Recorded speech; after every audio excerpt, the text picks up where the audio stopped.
మనుషుల్ని నమ్ముట కంటే యెహోవాను నమ్ముట మేలు. మనుషుల్ని ఆశ్రయించడానికి కంటే యెహోవాను ఆశ్రయించుట ఉత్తమం. మనుషులు ఎప్పుడు కూడా మన ముందు ఒకలాగా ఉంటారు, మన వెనకాల ఇంకోలాగా ఉంటారు. మనల్ని పొగిడినట్టుగా ఉంటారు, మనల్ని అవమానపరిచినట్టుగా ఉంటారు.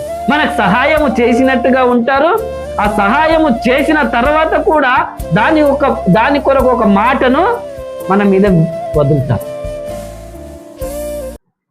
మనల్ని ఏదో ఆదరించినట్టుగా ఉంటారు, కానీ తిరిగి కృంగుదలలోనికి తీసుకెళ్తారు.